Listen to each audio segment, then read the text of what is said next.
While we were watching the White House COVID briefing, Republican Congresswoman Marjorie Taylor Greene wrapped up a news conference.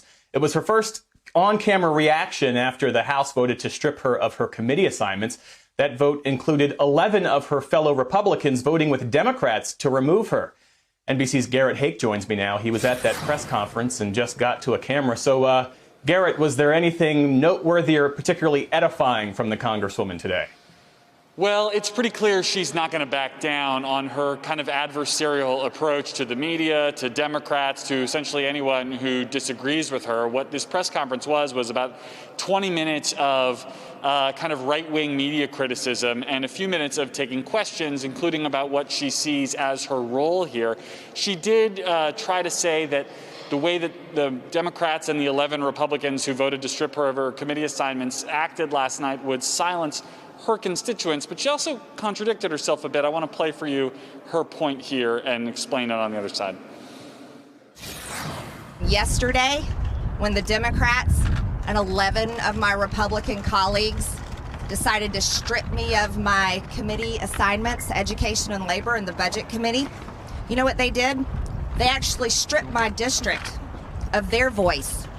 They stripped my voters of having representation to work for them. But Jeff, just a few seconds later in that same press conference, she also said she was glad to be stripped of her committee assignments because the committees are a waste of time here anyway, she says, and now it's an opportunity for her to be even more vocal in support of the positions she agrees with. She also went out of her way to praise former President Trump and call this his party. I mean, this did feel like a targeted message to one particular viewer in the Palm Beach, Florida market. Garrett, a question for you, because you are such a keen observer of these things. There is this question of why someone like a Marjorie Taylor Greene gets all of this attention when this is clearly the thing that she wants.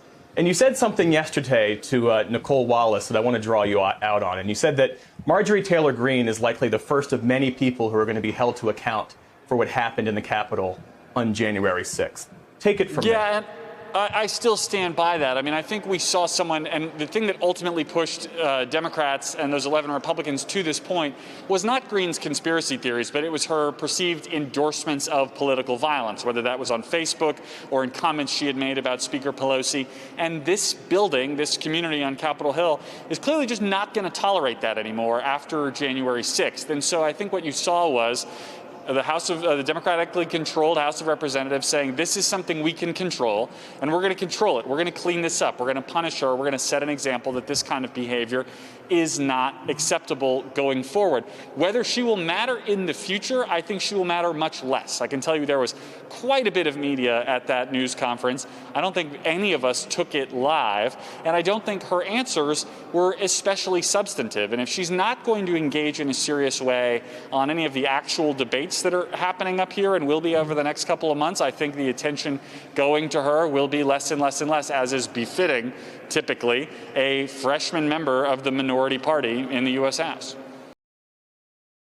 Hey, thanks for watching our YouTube channel. You should know that you can follow today's top stories and breaking news and catch up on your favorite MSNBC shows all in one place. Download the NBC News app today.